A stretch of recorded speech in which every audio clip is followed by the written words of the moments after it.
You're watching South Asia Newsline, and here are the top stories we are tracking for you on Friday, the 3rd of October. Won't allow humiliation, Putin's big praise for PM Modi amid US tariffs. India downed 5 F-16, JF-17 Pakistani jets in May conflict, says Indian Air Force chief. And thousands attend funeral of men killed in PoJK protests.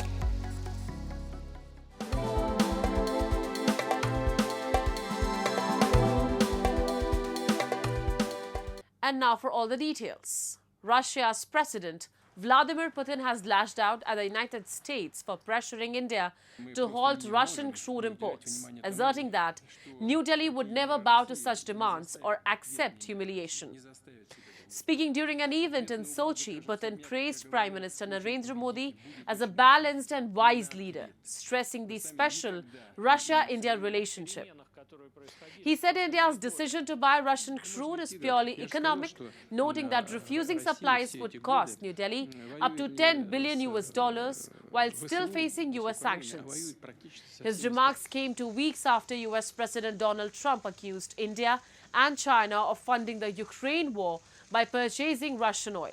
Washington has since imposed an additional 25% tariff on India, raising duties on Indian exports to 50%. Putin warned that such measures could raise global prices and keep US interest rates high.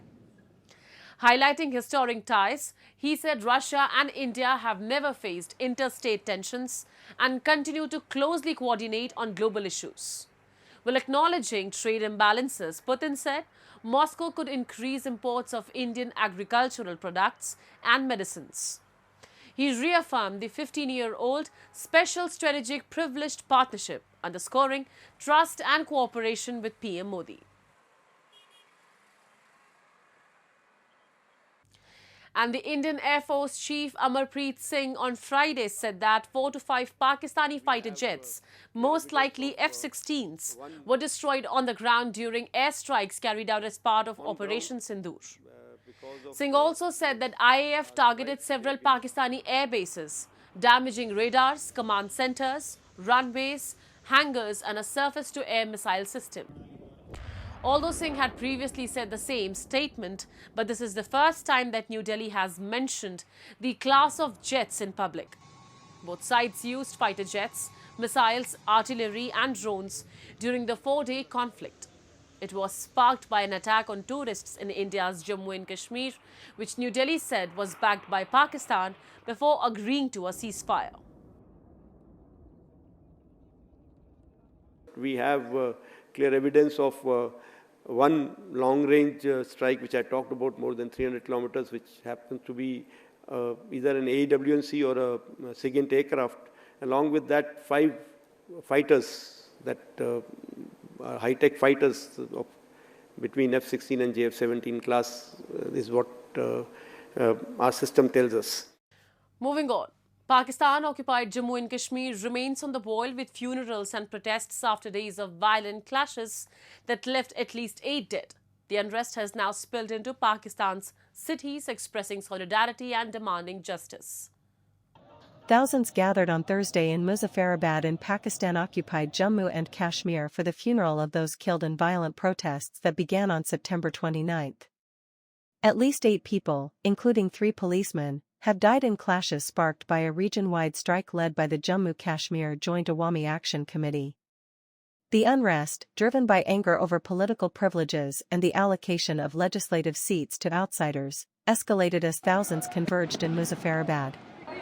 Authorities cut phone and internet services to contain the situation, and Pakistan's Prime Minister Shehbaz Sharif has now set up a committee to probe the violence and urged protesters to hold talks.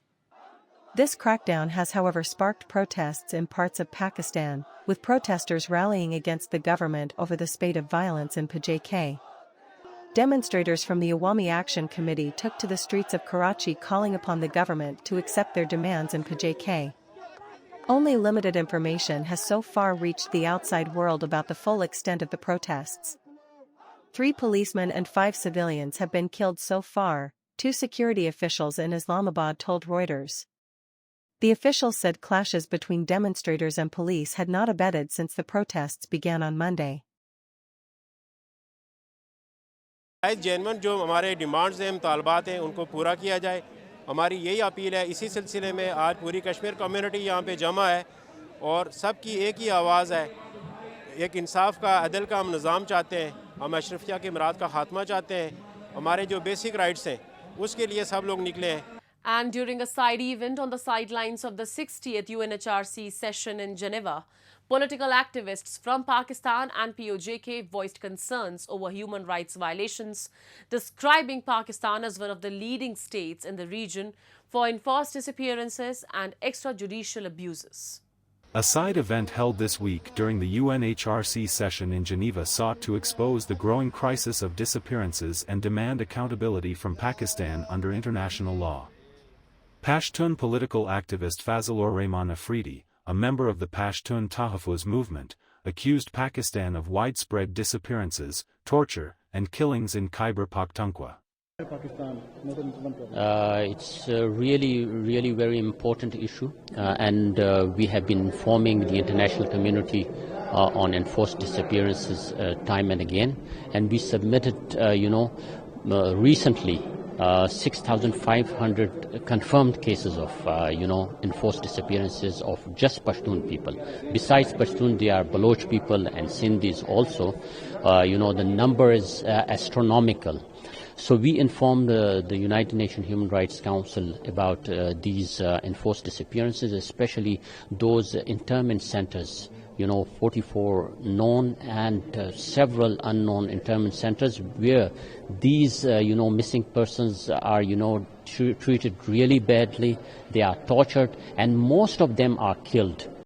Nasir Aziz Khan, an exiled activist from PoJK, condemned recent atrocities against peaceful protesters in the region, in which at least 8 people have died. Till now, we got reports from there, from media and social media, and Pakistan is using force, brutal force against civilians, peaceful protesters, and they are firing indiscriminately on the protesters. And they killed people, they injured people, there are hundreds of people in the jail, and they torture people. And through this international community gathering in United Nations, we urge that UN should intervene to protect the life of the Kashmiris who are living under Pakistani occupation. The event concluded with a collective call for international pressure on Pakistan to end enforced disappearances, ensure accountability, and uphold the fundamental rights of its citizens. Of course, this is the primary duty of the UN to intervene wherever human rights violation occurs in order to re-establish peace, because the UN was founded on the foundation that never again shall humans suffer the way it suffered from the First and Second World War, and never again shall people be killed. And so it is therefore the responsibility of the UN to come in and advise and recommend and even sanction its member states for continuing to violate their human rights. Because if they don't do this, it means that they will be failing on their duty to restore peace wherever it is threatened. Moving on, 15 fishermen from India's Tamil Nadu arrested by Sri Lankan Navy for allegedly crossing the international maritime boundary line on different dates this year were released and arrived in Chennai on Friday. The fishermen had been arrested on different dates this year, 2 on February 19th, 7 on July 13th, 2 on July 21st and 4 on August 8th on charges of cross-border fishing. The arrests of Indian fishermen have long been a topic of tension between India and Sri Lanka, with local fishing communities urging stronger diplomatic efforts to secure their safety and livelihood. Fishermen from both sides frequently stray into each other's territory while netting their catch and ending up spending years in jail.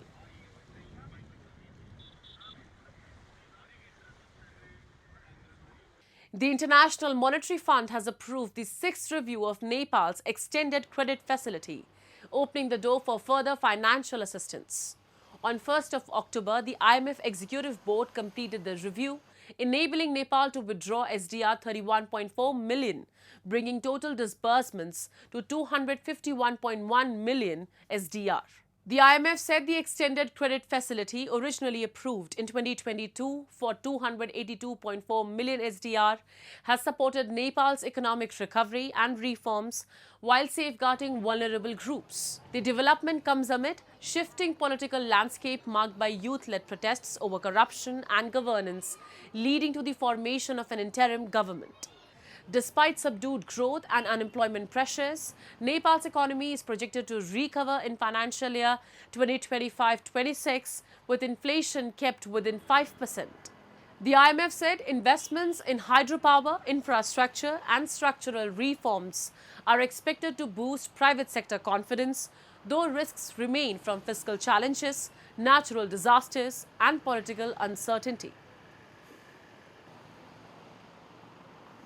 That's all in tonight's edition. We will see you same time next week. Have a great weekend. Good night.